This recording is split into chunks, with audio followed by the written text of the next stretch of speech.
Ndër ndryshimet kryesore, të cilat kanë hyrë në fuqi me datën 7 gusht 2026, evidentojnë shtyrjen e drejtës për të pajisur me leje drejtimi deri në 1 vit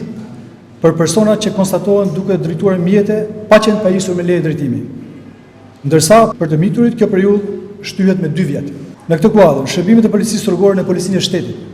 do të informojnë për çdo rast drejtorinë e shërbimeve të transportit rrugor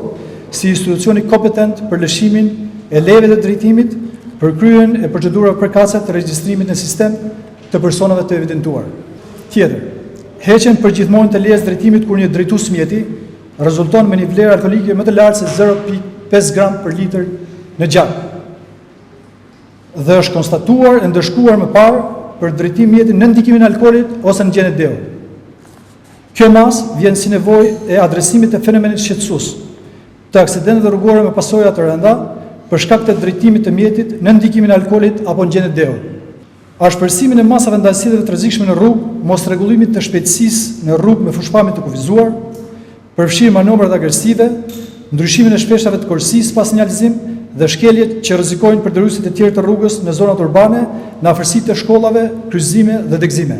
Masa administrative për këtë shkelje është rritur nga 20 në 60.000 lekë, nga 1.000 deri në 40.000 që ishte përpara se të miratoheshin këto ndryshime. Nëpërmjet kësaj norme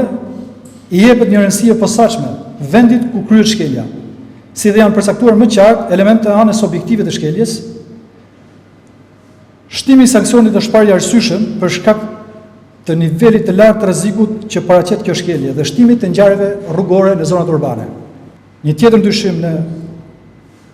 ligjin që sapo cituam është sanksionimi për përdoruesit e telefonit celular edhe gjatë drejtimit të motomjeteve, bicikletave dhe monopatinave me motor. Në këtë dispozit gjithashtu parashikohet pezullimi i lejes drejtimit në rast se një drejtues mjeti është ndëshkuar 2 herë brenda të njëjtit vit për përdorimin e aparatit celular nga 3 që ishte përpara miratimit të ndryshimeve me këtë ligj. Saksojmë se përdorimi i telefonit celular gjatë drejtimit të mjetit rezulton një ndër shkaqet kryesore të humbjes kontrollit mbi mjetin dhe përpasoj edhe për aksidentet rrugore me pasoja. Një tjetër ndryshim në kuadër të ligjit është sanksionimi i masave të posaçme për drejtuesit e ri që kanë marrë lejen e drejtimit gjatë 24 muajve të fundit. Për sa i përket drejtimit të mjetit në ndikimin e alkoolit, si dhe kufizimet posaçme të shpejtësisë për këto kategori drejtuesish. Një ndryshim tjetër është heqja e konvertimit të pezullimit të lejes drejtimit të lëshuar nga shteti shqiptar me pagesën e një shume sa 2 fishi i masës administrative maksimale të parashikuar për normë shkelur. Sqarojmë për këtë pikë se nëse përpara datës 7 gusht një drejtues mjeti i evidentuar, i kapur në shkeljet në normë e dispozitet të kodit rrugor, ku përveç masës administrative në vlerë monetare, parashikon edhe masën plotësuese të pezullimit të lejes drejtimit, me ndryshimet e fundit, ndërkohë që kishte mundësinë opsione për të paguar 2 fishin e vlerës maksimale të gjobës për mos aplikimin e masës plotësuese të pezullimit të lejes drejtimit, kjo mundësi tashmë e hiqet dhe leja e drejtimit pezullohet automatikisht për çdo normë të shkelur ku parashikohet pezullimi i lejes drejtimit. Pra nuk është e mundur ose nuk është mundësia që një drejtues mjeti të paguajë 2 fishin e gjobës në këmbim të mos pezullimit të lejes drejtimit. Strukturat e policisë rrugore në gjithë vendin